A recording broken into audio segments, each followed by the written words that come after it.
Money ఎందుకు waste చేయకూడదు మీకు తెలుసా? తెలీదు అక్క. మీరు ఎంతమంది మనీ సేవ్ చేస్తున్నారు? డబ్బులు ఎవరు దాస్తున్నారు? ఎంతమంది దాస్తున్నారు?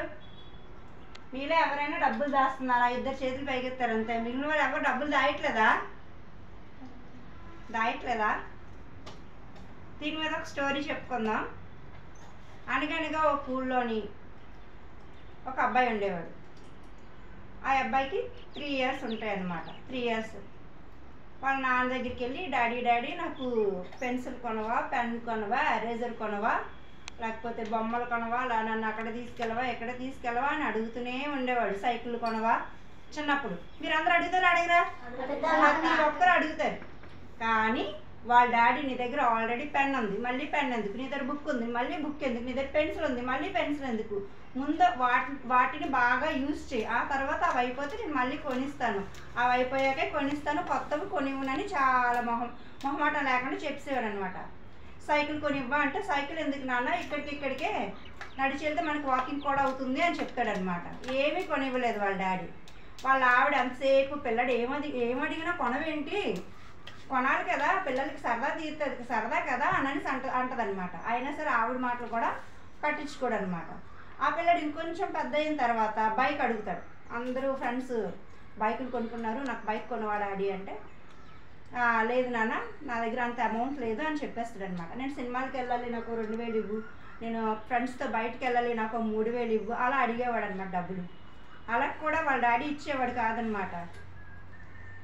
ఎప్పుడు ఆ అబ్బాయికి అవసరానికి మించి డబ్బులు ఎప్పుడు ఇవ్వలేదు వాళ్ళ పేరెంట్.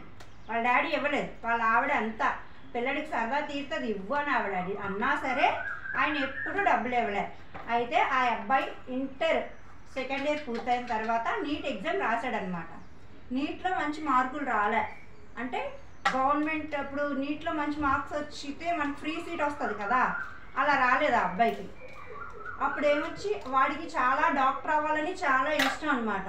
కానీ సీట్ కొనాలంటే నాన్న సైకిల్కి వాటికే డబ్బులు ఇవ్వలేదు, సీట్ కొనమంటే కొంటాడా అని చెప్పి బెక్క మొహం వేసుకొని ఇంటికి వచ్చి కూర్చున్నాడు అనమాట.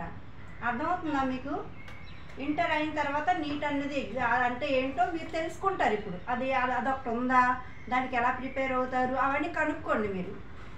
అది ఎంత టఫ్గా ఉంటుంది ఎగ్జాము అవన్నీ, సరేనా? అయితే అబ్బాయికి అయితే కథలోకి వస్తే అబ్బాయికి అయితే మాత్రం సీట్ రాలే.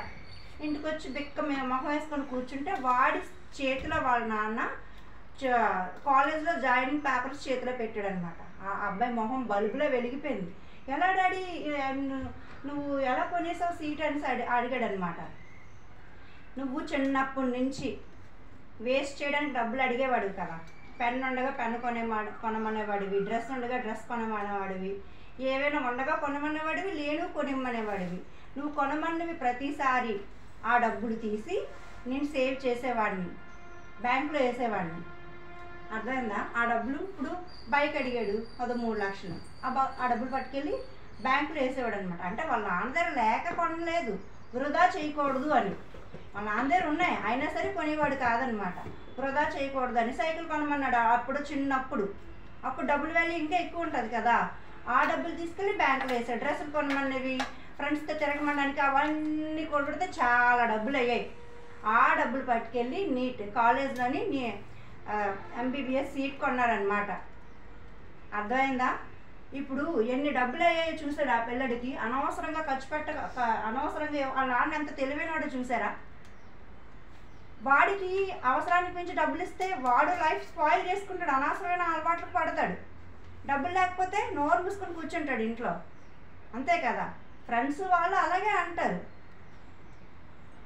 ఇప్పుడు డబ్బులు ఇవ్వకపోయినా ఎంత కష్టపడి చదివినా వాళ్ళకి సీట్ రాలేదు. అదే డబ్బులు ఇచ్చి తిరగడానికి వాటికి డబ్బులు ఇస్తే ఇంకెంత. సో ఇప్పుడు నీట్ సీట్ కొన్నారు, ఆ పిల్లలు హ్యాపీగా డాక్టర్ చదివాడు, వాళ్ళ నాన్న వాల్యూ తెలుసుకున్నాడు అనమాట.